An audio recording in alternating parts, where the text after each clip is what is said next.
to this amazing event, this inaugural event celebrating International Women's Day, but at the same time launching the 2016 Athena Award. We are so grateful that you're here. My name is Jen Maceda. I'm the Chief Philanthropic Officer for the United Way of Tri-County. I'm also a commissioner on the Metro West Commission on the Status of Women. And today, the United Way of Tri-Counties Women's Leadership Council, along with the Metro West Chamber of Commerce, are bringing back a long-standing award to our region. And we're launching these nominations, and again, it's for the 2016, so if you had a chance to look at the headshots that we're looping when you first came in, you'll have a chance at the end too. It's really an inspiring group of women, so we want to continue that, that historical recognition. And we're grateful to be able to hold this event here in the Christa McAuliffe Center. We're grateful to the Framingham State University, to the campus, and also to Dr. Javier Ceballos for his continued support and friendship. And thank you to Dr. Irene Porro for allowing us to be in this facility as well. To begin the program, I would like to, and I'm honored to introduce Dr. Linda Vadengoed, Framingham State's Provost and Vice President for Academic Affairs, as well as the recipient of the 2014 Athena Leadership Award. Linda, would you join me? Thank you, ma'am.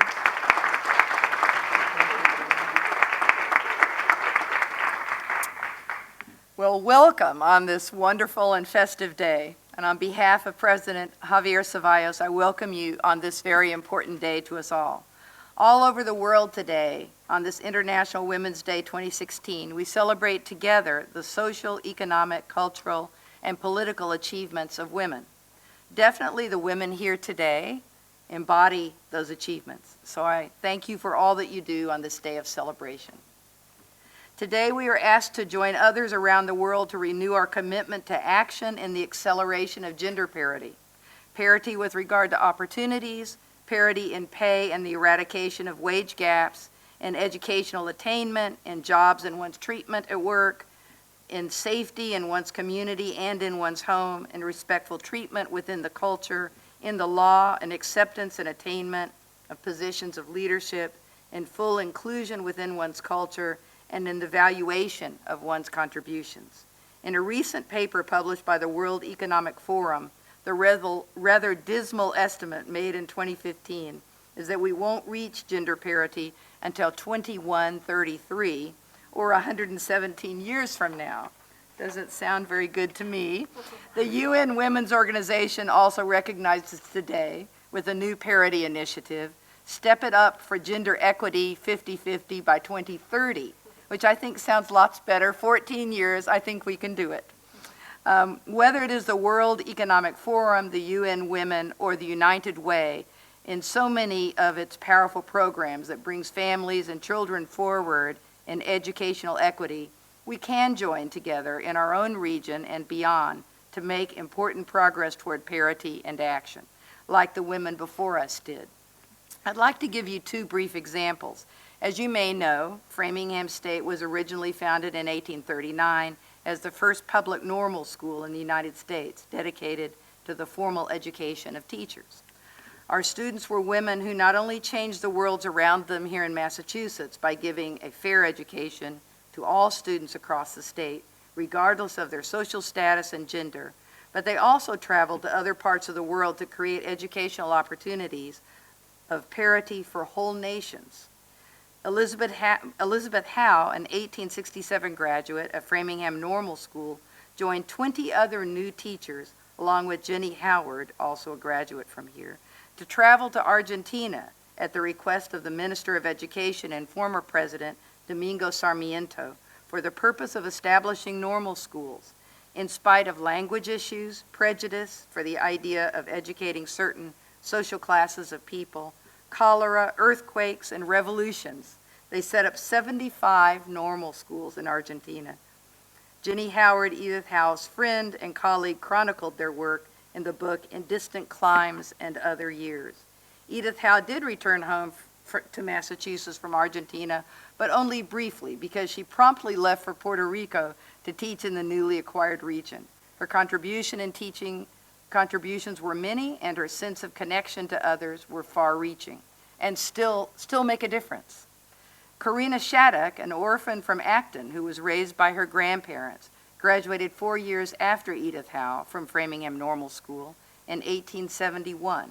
After graduating, she devoted the rest of her entire life to education and missionary work in Turkey during some very dangerous times.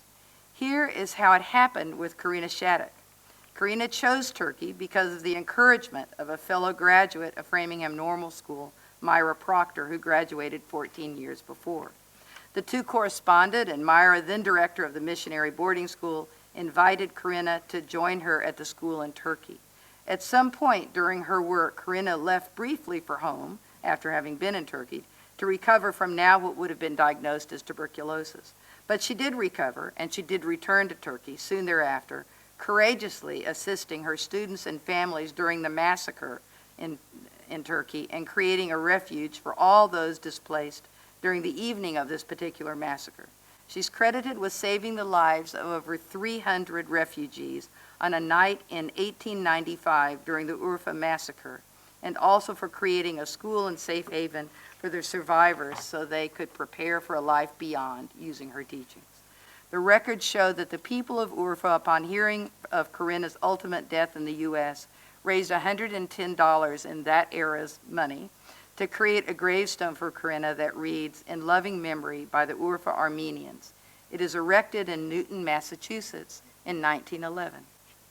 I give you these stories so that you can consider the kind of strength, grit, and generativity that arises in educational communities when people are devoted to equity and opportunity.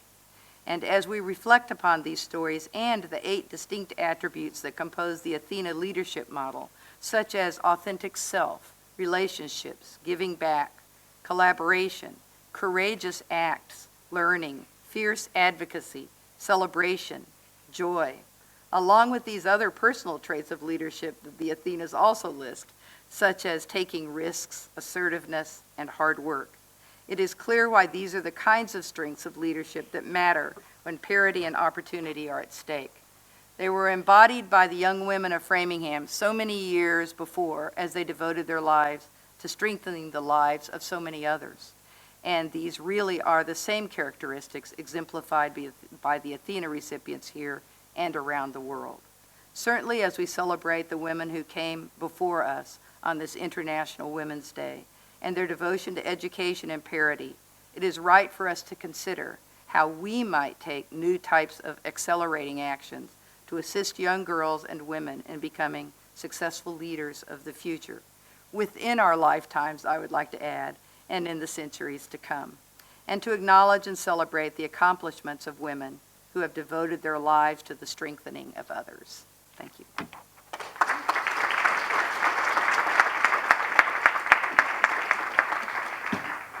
Thank you, Dr. Vadengode. Your inspiring work is one of the reasons why we bring this Athena Leadership Award back to our community. So we're very proud that you were one of them. Please let me take a moment to recognize some of the dignitaries that are joining us today. We have a sister commissioner from the Metro West Commission on the Status of Women, Heather Whiteman. We also have previous Athena Leadership winners, including Helen Lemoyne, Michelle Drolet, Joanne O'Leary, Carol Sanchez, Kathleen, and then Joanne Gladstone, and we're so proud for you to be here today.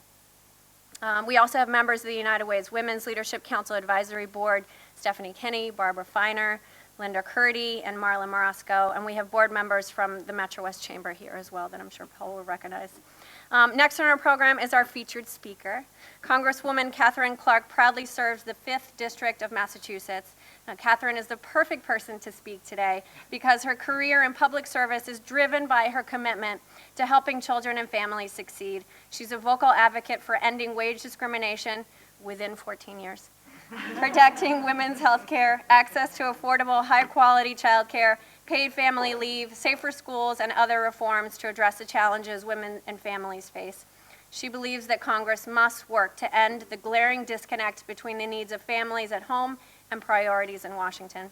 And personally, over the last year in particular, I've watched Congresswoman Clark make a much stronger presence in Metro West, listening and learning about the issues that are facing women and girls in our region, and I'm grateful for her support for today's celebration and her continued energy towards eliminating the barriers to our success. Please join me in welcoming Congresswoman Katherine Clark.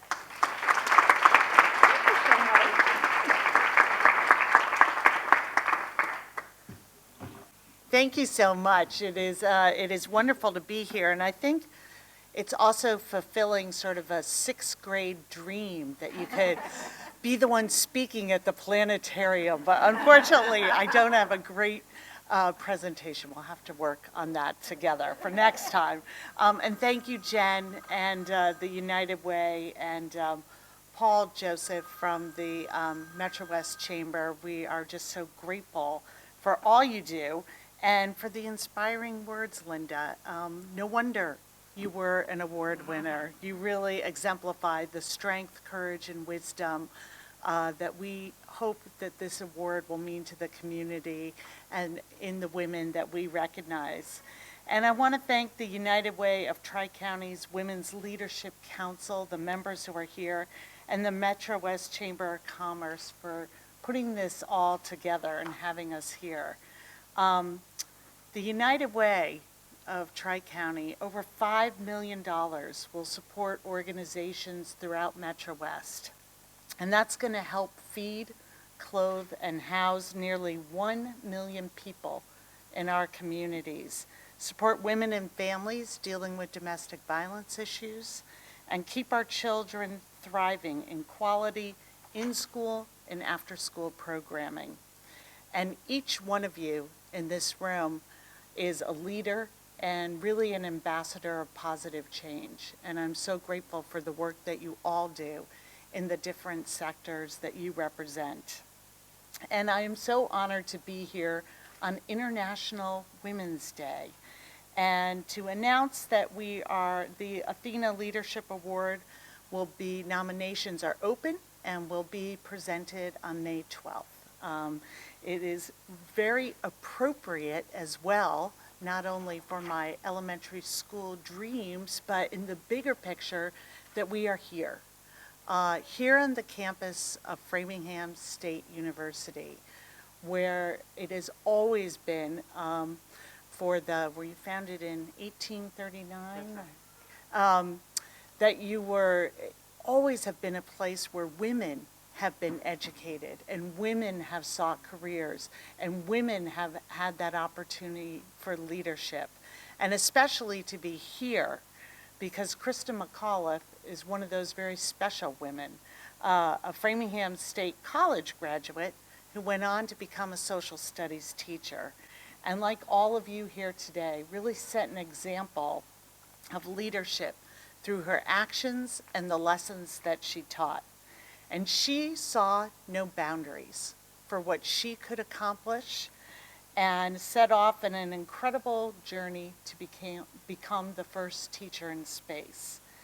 And it's been 30 years since that tragic accident involving the Challenger.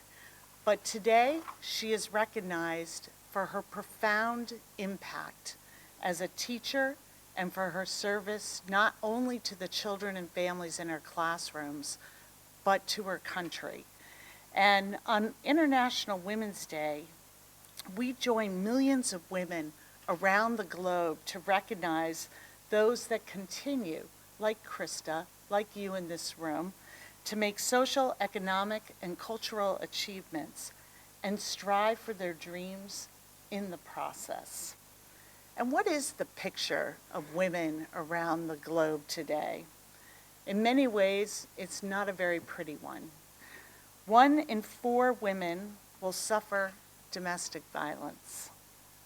80% of all refugees and displaced people around the globe are women. 80%. Women hold 15% of all presiding government posts globally, and in the United States, it's 10%. 70% of the people around the world living in absolute poverty, that's making $1 a day or less, are women, 70%. And 60 million girls are child brides around the globe. being married certainly before the age of 18, most of them before the age of 16. So what do these bleak statistics have to do with the Athenia Awards? It's because when we recognize and we celebrate those who empower young women, work to end discrimination, fight for equality, and promote education of women and girls and every child, no matter what their family's income or zip code, when we do that locally, we create that global force that is going to be necessary to change those statistics, to create peace and prosperity where we don't have it now. And this leadership award is given to those local women who embody not only professional excellence and community service, but are dedicated to the quality of life for others, particularly young women, in realizing their full leadership potential. And it is critical to our future, not only here in Metro West, not only in the 5th Congressional District or Massachusetts, but globally, that we recognize women who are breaking through long-standing barriers, lifting up their communities, whether that's in the boardroom or on the school board, and that are serving as role models for young girls. In the words of Christa McAuliffe, reach for it and push yourself as far as you can for your community, for your neighbors, for all of us. And I congratulate all of you as you continue to lift up others around you, and I'm honored to participate in this year's Athenia Leadership Awards as we call for nominations. Thank you for being here, thank you for the work that you do, and thank you for having me.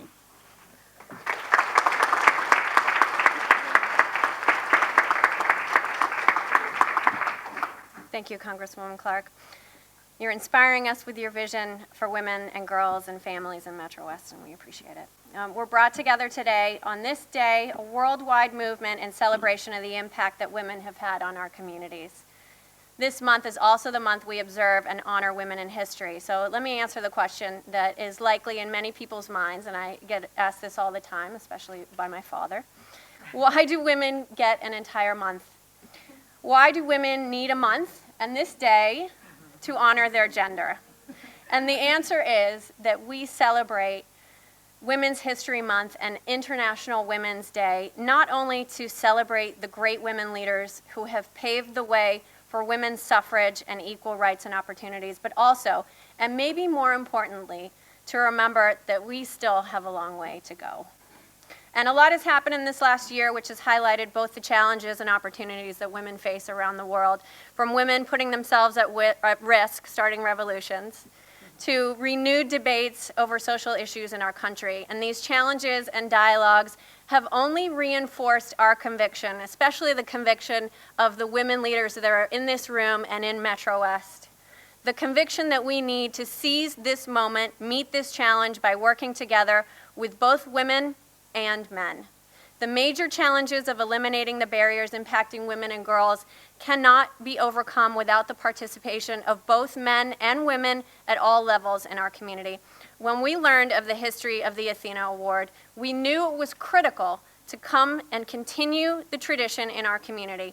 In speaking to Paul Joseph, the president of the Metro West Chamber, I was thrilled that he also saw the importance of recognizing women leaders in our community. And immediately we formed an alliance that will make both our organizations' efforts stronger and as well expand the opportunities for women in our region.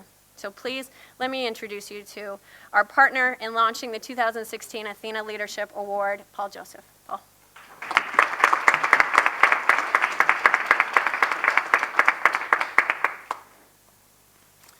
How did he get here?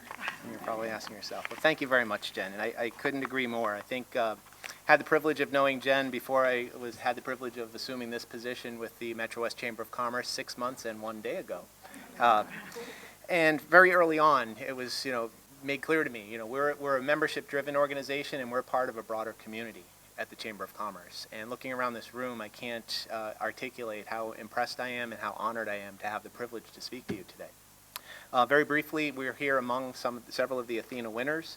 Congresswoman Clark, thank you very much for your kind words, and thank you, Doctor, for inspiring us with some of the history behind it.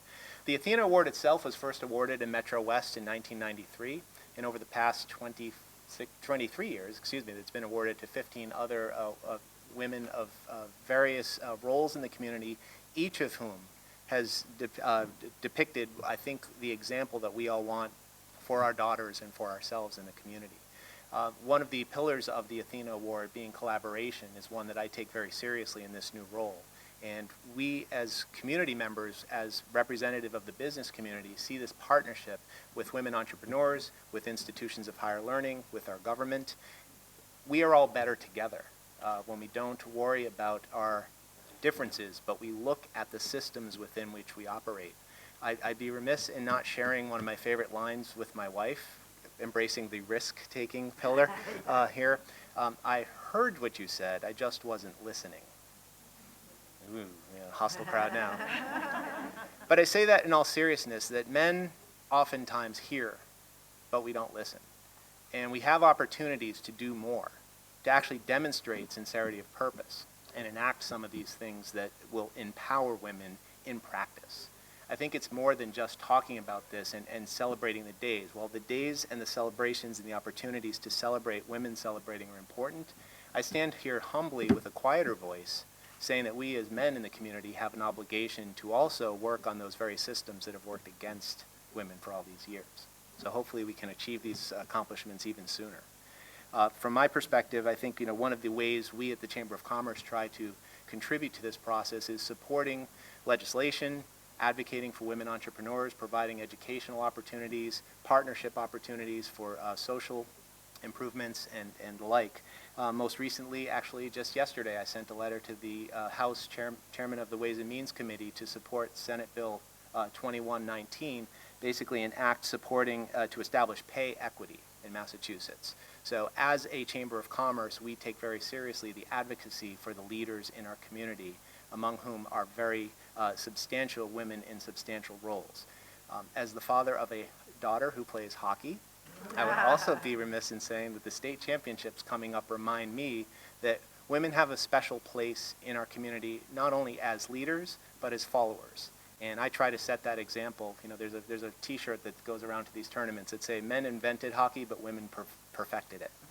And I do believe that we have this wonderful opportunity during International Women's Day and this month to really put actions behind our words. So I'm very proud to be here. We look forward to celebrating the legacy of this award in collaboration with the United Way moving forward. And thank you very much for allowing me to speak today.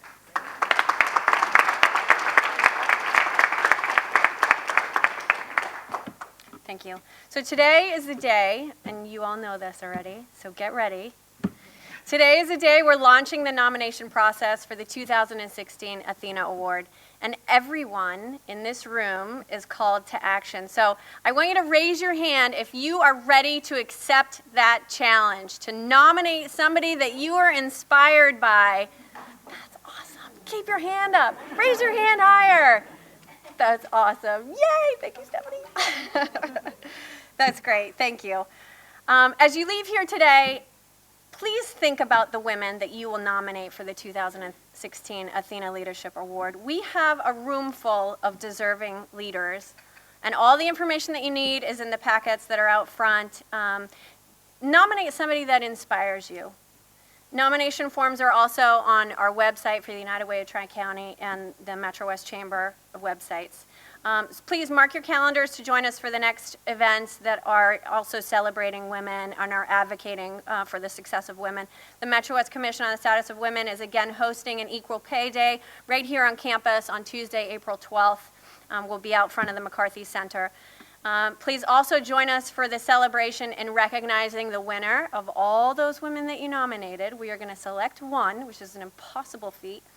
And we will do this, and we will recognize that winner at the Women of Impact Luncheon, which is on May 6th, and it's at the Framingham Country Club. All this information, again, is in your packet.